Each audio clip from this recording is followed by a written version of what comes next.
Welcome back to Dark Florida. I'm your host, Brooke Moreland. Before we dive in, I'll be speaking at Charlie's Beyond Belief Expo in Fort Myers, Florida on October 18th. I'm so excited. I hope I get to see you there and would love to be able to connect with you. I will have a booth, so please feel free to come up and say hi. And I will also have a couple of goodies to give away. And as always, you can connect with me and support the show on Instagram at Dark Florida Podcast. And if you have a creepy story to share or would like to be a guest on the show, you can reach out to me at darkfloridatapodcast@gmail.com. And don't forget to subscribe on YouTube at youtube.com/at darkflorida411. If you'd like to support the podcast, you can do so at buymeacoffee.com/darkflorida. And wherever you're listening, be sure to drop a 5-star review and share the show with a friend. It really helps. Tonight's episode takes us deep into a chilling chapter of Florida's past. This is a classic true crime story, one that feels like it's been pulled from the yellowed pages of an old newspaper, complete with mystery, violence, and whispers of organized crime. This is Old World Florida at its darkest. So settle in, turn down the lights, and let's step back in time to uncover the story of the Madman.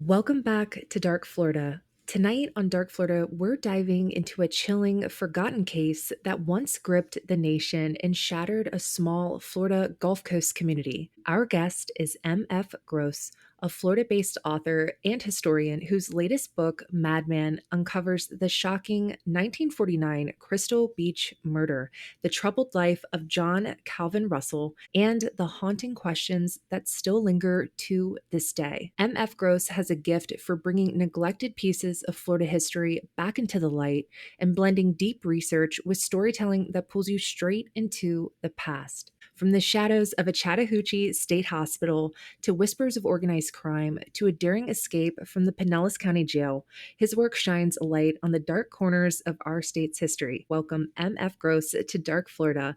Thank you so much for joining me tonight. Thanks, Brooke. Pleasure to be here. Yeah, I'm excited. I mean, this case happened right in my backyard. I'm also a Tampa Bay resident. So when I read your book, it felt like I was going back in time and it really took me to that old Florida. That's great. That's exactly what I intended. That's similar to the process I went through when writing the book. It was almost like time travel. Yeah. Yeah, and I loved all the old pictures too for reference. When I got to that point, I was like, this is so cool. But for the listeners who maybe aren't familiar with you and your work, can you just give us an overview of the story and the crime that's at the heart of this? Sure. The crime of Rastus Russell and the whole story is about a murder that took place in 1949. It took place in Crystal Beach, Florida, which is on the west coast of Florida in the Tampa Bay area, of course, right here. Crystal Beach is a tiny little corner of Palm Harbor in North Pinellas County, the area. It's just north of Clearwater. And in 1949, it was a quiet little village. Everyone knew each other.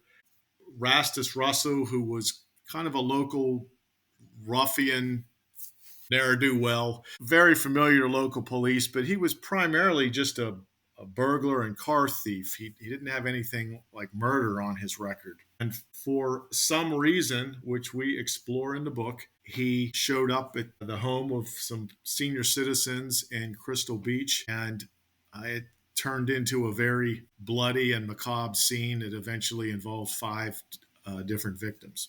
A little bit about Russell. When I read his background, it seemed like he had a really seeded past. I mean, he was in and out of courthouses that seemed like he had had some crimes, nothing quite this major, and also spent some time in that Chattahoochee hospital, which I guess was not necessarily the best place to have your mental health treated in that time. Do you think that maybe his stays there worsened his condition overall? Well, I don't know if it worsened his condition, but it certainly was not a pleasant place to be. In Chattahoochee State Hospital in the 1980s, conditions were horrific, to say the least. And a lot of people escaped from there. And Russell himself actually escaped from there and for some reason was never returned. He was just, they never pursued him and he was just out after that. But he had been in and out. He had been to Chattahoochee a couple times and he swore he would never go back. He would rather die than go back there.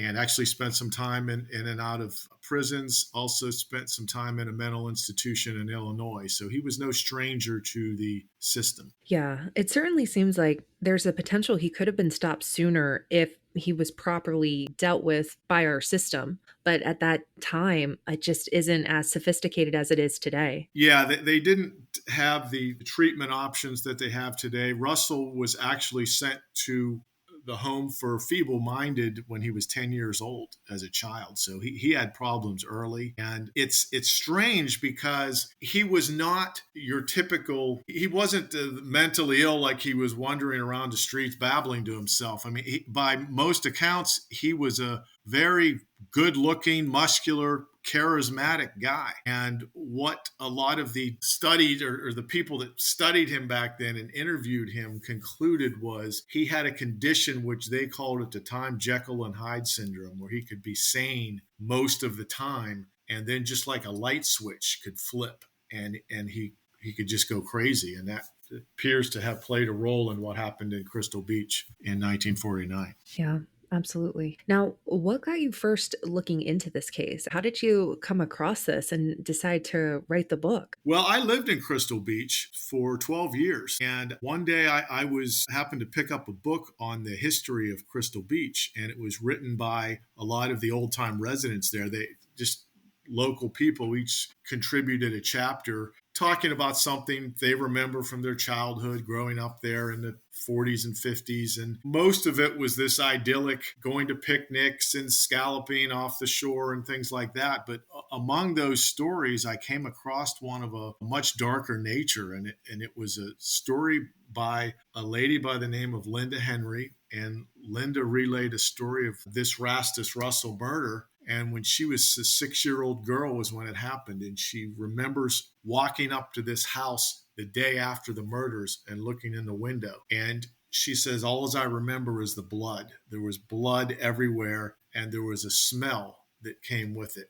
And I've never forgotten that smell. Even to this day, when she walks back there, she said she smells that smell, and for that reason, she doesn't walk back there anymore. And I said, that sounds like one of the creepiest things I've ever heard. And from that point forward, I started digging into this story and just became fascinated with it. Never set out to be a true crime writer, just became fascinated with this story. And the deeper I dug and the more I found out about it, I said, this is just a story that has to be told. It's that fascinating. It plays like a movie, and we got the book from that. It definitely does play like a movie, and especially some of the photos that are in your book from the scene, they really do look like something out of a movie out of that time, especially when, not to spoil it, but when they capture him. The one where he's coming out of the water, that just looks like something off of a movie set right there. But I was wondering how the residents of the area took to this, because you got to think this happened back in August 1949, and it was just a different time then. People weren't exposed to the level of crime and violence like we are today, and we turn on the news and we see it everywhere, and it was a much more trusting time. Everybody knew everybody. So for a crime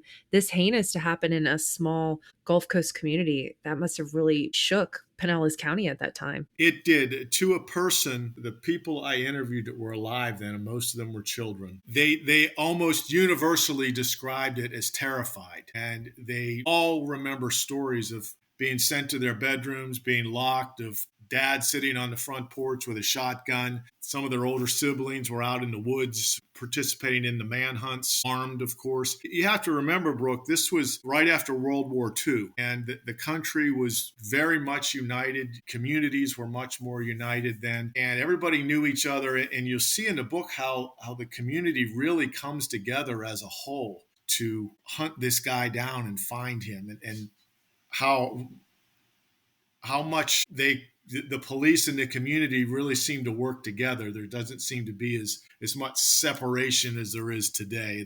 Those lines are blurred somewhat, but it's interesting how they did it. Yeah, Absolutely. I thought so too. I thought that there were a lot of moving pieces, especially as he's making his way around the Tampa Bay area and kind of crossing jurisdictions there at a few points. Yeah, what's fascinating is although the whole entire community, I mean, the whole Tampa Bay area, Central Florida, is looking for this guy. This was big news. This was national news. It was almost like the Manson murders at the time. It was that spectacular. And there was roadblocks up. Even then, Courtney Campbell Causeway was newly opened. They blocked off all the entrances to Pinellas County. So people couldn't get in and out of the county without going through these roadblocks, supposedly. And yet Russell manages to elude capture for many days and goes back and forth between Tampa and Hillsborough County. And it's just amazing how he is able to stay one step ahead of the law on the run with all these people looking for him. No, that is fascinating. And I think one of the fascinating parts about your book too is the theories. I know the motives for the murders, and the main theme is a potential robbery gone wrong. Like he was there, had a seeded past, wanted some money, but he has some connections to what appears to be perhaps organized crime. He didn't live in Florida for the entirety of his life. It looks like he did move around from several states, like you said, picking up a record in those places and getting sent to prison and so on and so forth. What is the organized crime angle of this that really roped you in? And I saw that you had some of your own alternative theories for the case. Yeah, that's a good observation in the book. The way it was reported in the news at the time was that the Browns were just this innocent couple that Russell happened to stop by their house randomly at 6:30 one morning and murdered them. But the real story is a lot deeper than that.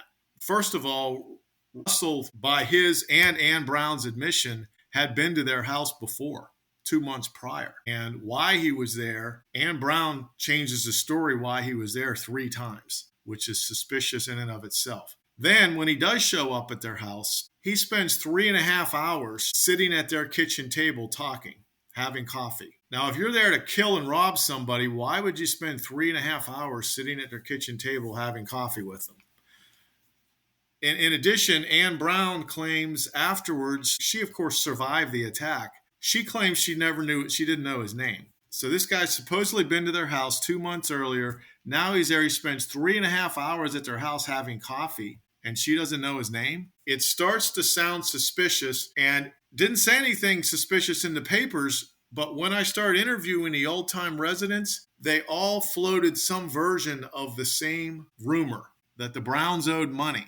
They owed money to someone, whether it was Rastus Russell, whether it was someone Rastus Russell was acting on behalf of. That part is unclear. My theory, from what I turned up, my theory is Russell acted on his own. I don't think he had any concrete ties to organized crime. I think he may have said that to make people think he was more important than he was. But there never seemed to be any of that in any of the investigations. He was arrested in Illinois, did some time for car theft, maybe was involved with some people, but there's no evidence that anything he did here had anything to do with organized crime, even though that's something he told everybody at the time. Right. Yeah, I think the inconsistencies in some of the key details of the story really stood out. And I think it was on a couple of different key players who were involved too, especially the girl who he might have been seeing at the time, allegedly perhaps kidnapped. We're not clear on that piece of it too. Even her involvement, Dorothy, it's a little shrouded in mystery there too. So it seems like maybe not as cut and dry, but there definitely seems, like you said, that they met before, under what circumstances still remain unknown to this day. Yeah, that's one of the great things about this story is a lot of stories you have the good guy and the bad guy, and you know them clearly. In this story, there's a lot of shades of gray, and you're not really sure who's clean and who isn't. You brought up the Dorothy Jean Crane and the Crane family. That's a fascinating angle to this story because he lived with the Crane family, and they were just, they worked at an orange processing plant. They were hardworking people. They were just family, raising a family in Pinellas County at the time. And at the same time, Russell spent by either a couple weeks or a couple months living with them. It's hard to say if they knew about. I mean, this wasn't Russell's only crime. He was involved in a lot of things, like I said, mostly burglary and assault type things. But did any of them know he was friends with the older brothers? Did they know, or did they do any of these things with them? And then he did a murder, and that was like too much for them. It's hard to say. We examine that in the book. We look at the role of Dorothy. Did Dorothy know about any of this stuff? Granted, she was only 16. Wasn't a lot she could do about it, even if she did. But just some interesting angles. I'm convinced, from my point as the author, as the person that researched this, that the Brownes were somehow involved with this. Yeah. Yeah, it's interesting, especially because, like you said, we're talking about the 1940s here. Close-knit community. You don't just stumble upon Crystal Beach by accident. It seems very deliberate. And now, when we talk about some of these gaps, maybe lying by omission, do you think that that was a result of the fear, maybe trauma, or that perhaps some of these key players were deliberately leaving out those details? Well, Anne Browne was the only witness to what he did, at least the first part of the crime. Russell showed up at their house. He ties them both to their beds, spread eagle in the bedroom, and then proceeds to torture them with a knife and the butt of a shotgun because he thinks there's money in the house. Why he is so convinced of that goes back to, could they be involved? But Anne Browne, yes, she gives different versions of the story, and some of the details with her get kind of fudged. And you have to wonder, is she covering something up when she tells her story? The Cranes as well. There's a lot of inconsistencies in the way Sam Crane tells the story of how Russell Cranes eventually turn him in. They set him up to be captured, but there's a lot of inconsistencies into how that comes about. And that's one of the things that gets tied into the story. Who really knows what, and who is only saying what they want people to really know. Right. It kind of leads to the bigger question of the why for sure. And it makes you wonder at his death, what secrets did he take to his grave? If only we knew. Russell did one interview with the media, and that was the only one we ever got from him. But one of the most interesting things to come out of that interview is they asked him at one point, did you know the Brownes, the murder victims? And he said, yes, I knew them. And they asked if he'd been to the house before. And he said, yes. And he said, there's a lot of things I could say, but I'm not going to say anything else until I talk to my attorney. And we have to wonder, almost like Lee Harvey Oswald, if he would have got to the point where we could have got him in a courtroom, what he would have said, the truths he would have revealed. Were they involved, and how? Yeah, absolutely. That is a really ominous quote by him. And you do have to wonder what exactly he meant by that, because that really changes it from a crime of passion or opportunity to something a little bit deeper. If you could speak directly to one figure in this case, whether it be Russell, the Browns, maybe somebody from the Crane family, or even an investigator, what would you want to ask them? Probably going back to that question. How did you know the Browns? How were you involved with them? Why were you so convinced there was money in the house that day? Russell was, it's an interesting thing that he's portrayed as a monster, and even the people that remember him as a monster. And yet, the one person I interviewed that had actually met him was one of the Cranes. He was one of the Crane boys, and now he's almost 90 now, but he's still alive, and he clearly remembers Rastus Russell. And I said, did he come off that way? Was he mean? How was he in real life? And he said he was one of the nicest guys I ever met. He said around the house, he was good natured. He helped around the house, laughed, he told jokes, he ate dinner with us. He never would have expected. And I think it goes back to that Jekyll Hyde personality thing. But that he would definitely be the person I would want to ask those questions to, because I think that's the core of the story. And I find it really fascinating how many jail escapes he had, as well as escapes from state hospitals. Do you think that his escape really exposed some weaknesses in the county jail system at that time? Absolutely, yeah. And Chattahoochee as well. He escaped Chattahoochee. A lot of criminals escaped Chattahoochee. But he definitely, at the time, the Pinellas County Jail was in downtown Clearwater. and they were actually in process of building a new jail right across the street.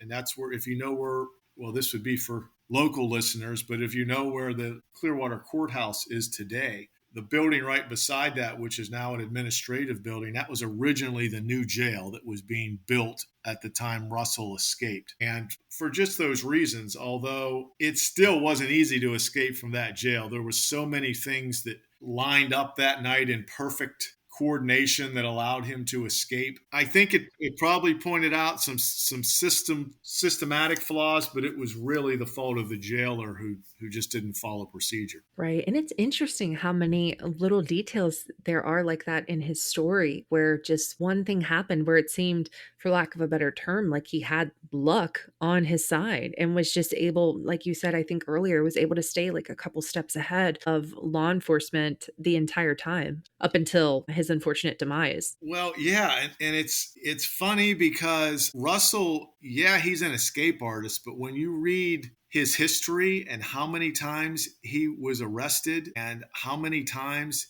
he was either freed or escaped and not pursued, you have to start wondering, was there an invisible hand guiding him somewhere or helping him along the way? There's even speculation when he was on the run, there was people around Pinellas County helping him. And there is a rumor that I also came across that Russell had friends in high places. Crystal Beach rumor has it that nobody ever knew who Russell's father was. Crystal Beach's rumor has it that Russell's father was a high-ranking judge in Pinellas County. And that led me to speculate that maybe that's why things happened to work in Russell's favor that we couldn't see. Right. And I'm not sure if you're familiar with MK Ultra at all. Are you familiar with that? Um, I've heard it, but no. So when you talk about kind of hidden hand, my mind just thinks about some things that were happening back in that time. Now, MK Ultra was basically this covert CIA project that spanned across several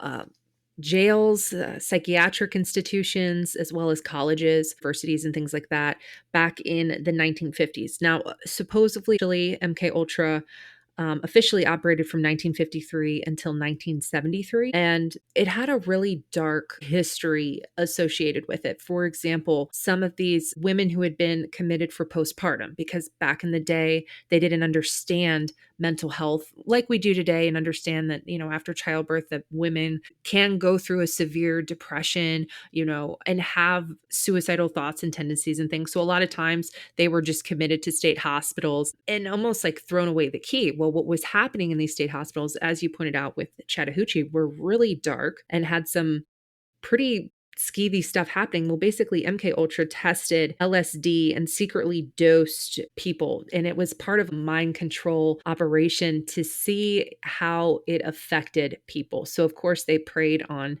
innocent people with limited rights. When you're in the state hospital, you're kind of ward of the state. Same thing when you go to prison, you are at the mercy of the state. And they tested on these subjects, oftentimes without their knowledge. So it's interesting you say that, because it reminds me, you brought up Manson. He kind of has a similar story too, about how he got arrested and would seemingly be let go, get arrested, get let go, almost like someone behind the scenes was pulling the strings and making it happen. So you do wonder if it's tied into this seedy underbelly that was happening in our country at the time. That's a fascinating theory. And I could see how it would play right into that too, because he like I said, he'd been in and out of institutions since he was 10 years old. So you don't know who we could have encountered during that time if there was some type of covert program going on. It would make sense. Yeah, it is really interesting. And you just never know. But was there a moment in your research that you felt like you were uncovering something that no one had looked at in decades? Yeah,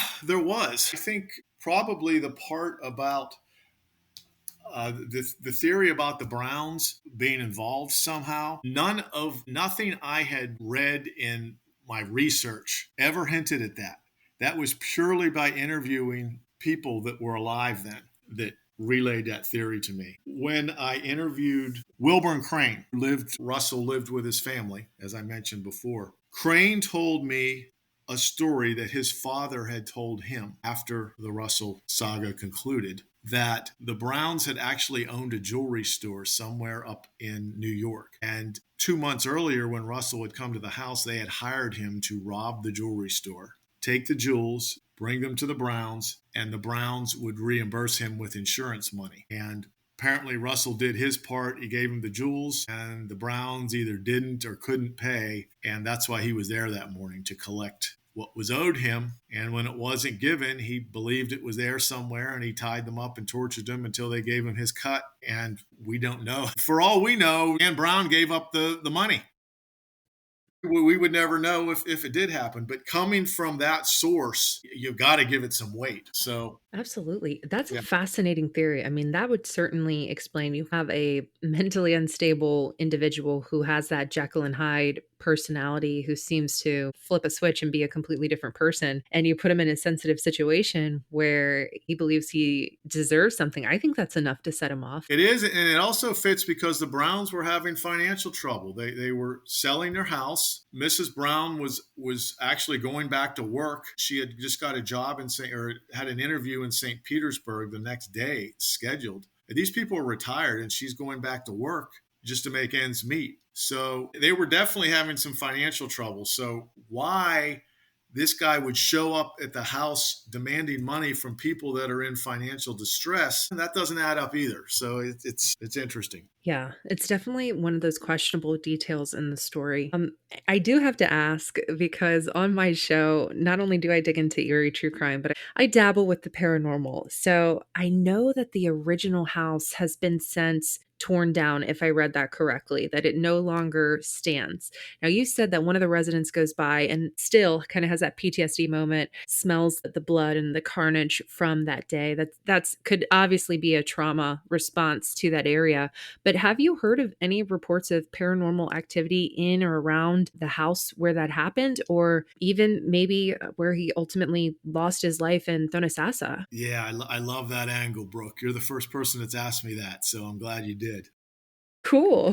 I read in one of the old magazines that used to write this up that the people that lived there afterwards had reported that there was paranormal activity in the house. Now the thing is that house sat vacant for 20 years before anyone moved into it after the murder. It sat abandoned. It was your stereotypical haunted house. It sat back off in the woods by itself. Brush was overgrown. The house was dilapidated. And the people that remember growing up in the 1950s as children told me that was the house you dared your friends to go back to at night. They all thought it was haunted. Everybody was afraid of it. And one gentleman described when you walked past it, it was like whistling by the graveyard. So it had a well-known reputation, and it's surprising that somebody bought that house 20 years later and lived in it for a while. It didn't get demolished until the late 90s.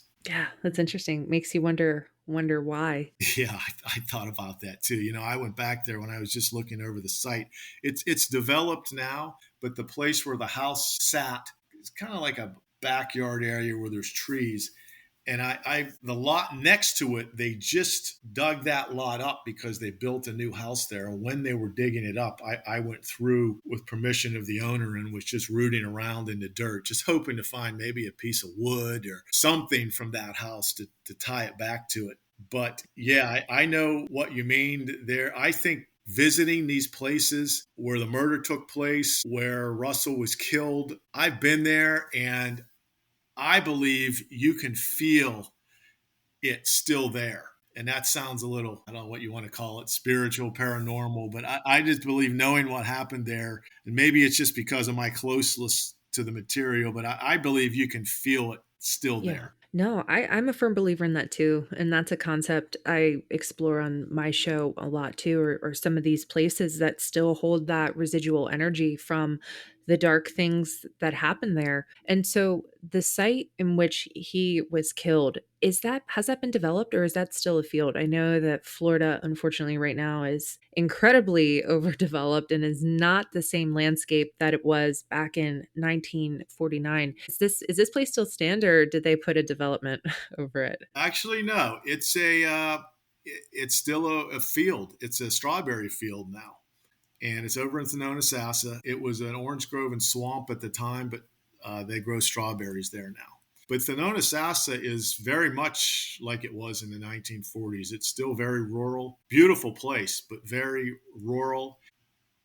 There, and the graveyard where Russell's mother is buried and likely Russell himself is buried, that has a feel. It's like an old graveyard. And, Russell supposedly stood in front of that grave of his mother the night before he was killed. And I stood there in that spot and just, yeah, there's a feeling there too. So, and his ashes are supposedly buried there right beside his mother. So yeah, there's a feeling there for sure. That has to be a cool moment as a historian and an author to go and stand in the places where they stood and be in those moments and to feel what they felt. So, and it's okay if you don't want to talk about it on air, but is this graveyard here in Florida? Yeah, it's in Thonotosassa.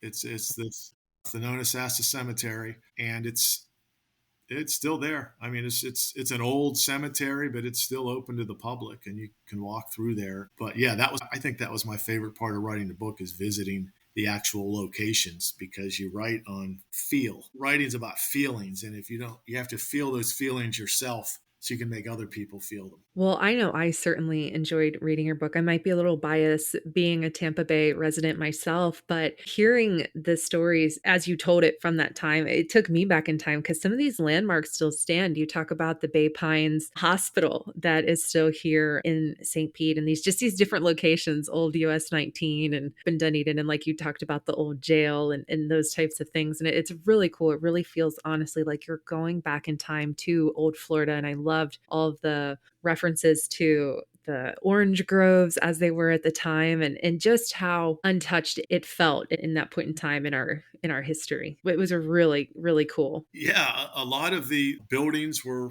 much of this stuff happened are still standing, and we do highlight them in the book, kind of a then and now thing. And at the risk of doing some self promotion, Brooke, I am giving a live presentation of this book to Crystal Beach residents. Well, actually, it's open to the public. It's open to everybody, but it's at the Crystal Beach Community Center on October 17th. And afterwards, we are going on a Rastus Russell / ghost tour of Crystal Beach, where we're going to visit some of the actual locations from the book. And it's going to conclude at the actual murder site. And I'm going to speak a little bit at each site. So you are certainly welcome to attend that, as are your listeners. My goodness. And you said that's October 17th? October 17th at 6:30 at the Crystal Beach Community Center. I actually have a speaking engagement in Fort Myers on the 18th, so I am regrettably going to miss that, but that sounds so cool. I wish I could attend because that's right up my alley, and that is so cool that you're doing that. I'll be sure to put that in the show notes so that way people can come and support you and see your presentation on that. What part of Russell's story do you think that the listeners will find the most haunting? And what do you hope your readers take away from Madman? Are you hoping for maybe sympathy for Russell, outrage at the system, or something else? Well, that's a good question. It's hard to say the part I found the most haunting, because the part I find most haunting may not be the part your readers feel most haunting. But I think the actual step by step of the murder itself in the bedroom, the torture murders, is just so disturbing. It's so unsettling. And I'm probably a little immune to it now because I've written about it and studied it so much. But I remember in my initial research just thinking, God, this is just horrible, and writing it. I think that's probably the most haunting part of the book, especially when you see the photos. As far as what I want readers to take away, there's no one point I want them to come away with. I want readers to come away feeling like they just watched the best thriller movie they ever watched, and they did it through a book. That's what I want, because that's what it was to me. It's not just, people think, well, it's this crime. The crime's just the beginning of the story. And the story morphs into this twisted love story and prison escape. And there's this cat and mouse chase through the swamps of Florida. And it's almost like an adventure story. And then it ends in this very gratifying ending, which we won't give away here, but it's conclusive. I want readers to come away feeling like they just experienced a really great story and felt like they just watched a movie. I think they certainly will. Like, echoing what I had said previously, it really does feel like you're going back in time and like you're reliving the story through the 1940s lens, which is incredible. It was an excellent book, and I recommend that everybody go out and get yourself a copy. Now, you said you never started out to be a true crime author. Now that you've kind of uncovered this story, which I'm surprised this is the first time I'm hearing about this, because a crime like this is like we were talking about. This is like Manson, Bundy level crime. And it really is almost that true crime theater, with just the twists and turns that this story really takes, and how graphic the crimes were that took place. Do you plan on looking into any more of Dark Florida's history, or what's next for you as an author in now true crime? Already working on the second book, Brooke, and it's going to be hopefully as good or not better than the first. Very Do cool. you want me to give it away here or not?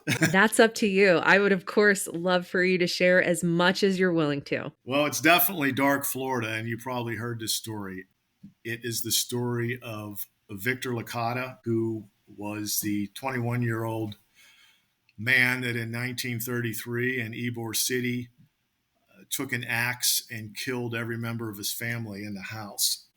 The reasons, uh, there's been so much written about it because it eventually led to the criminalization of marijuana in Florida, actually in the United States. But it was held up as one of the key cases. And actually, as time went on, it came to pass that Licata probably never even smoked marijuana, but that had nothing to do with it at the time.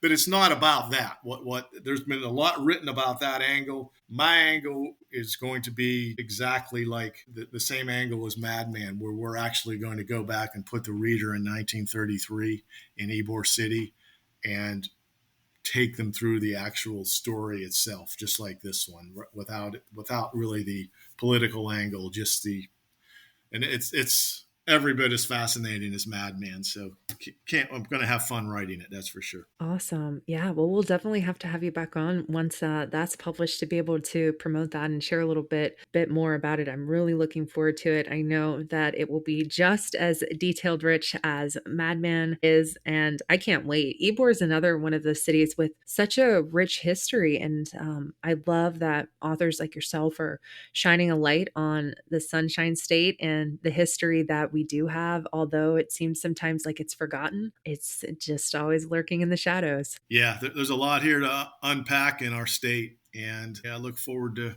doing it. It sure is a lot of fun. Certainly is.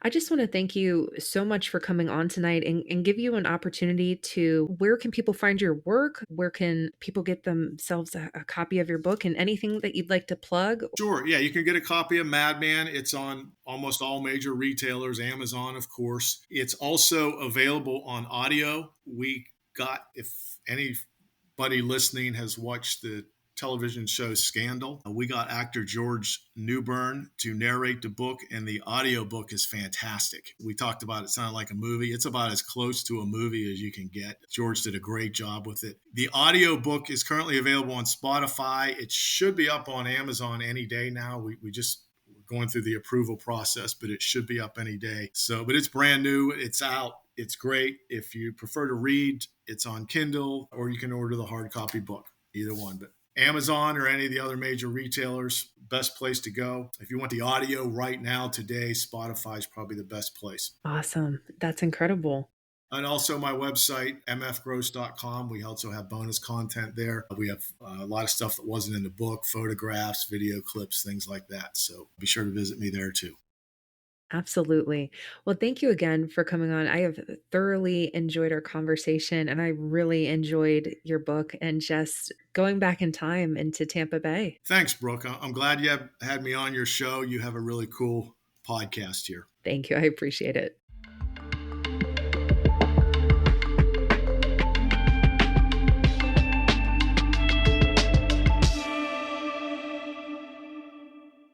Thank you so much for joining me on this journey into Florida's forgotten shadows. And if you enjoyed this episode, I'd love to connect and keep the conversation going. Be sure to give us a follow on Instagram at Dark Florida Podcast, and feel free to email me at darkfloridatopodcast@gmail.com, and subscribe to our YouTube channel, youtube.com/at darkflorida411. And you can support the show at buymeacoffee.com/darkflorida. And remember, if you have had your own strange encounter or eerie story, reach out. I'd love to hear it and maybe even feature it on the show. Until next time, keep looking into the dark corners of Dark Florida. Stay curious and stay strange.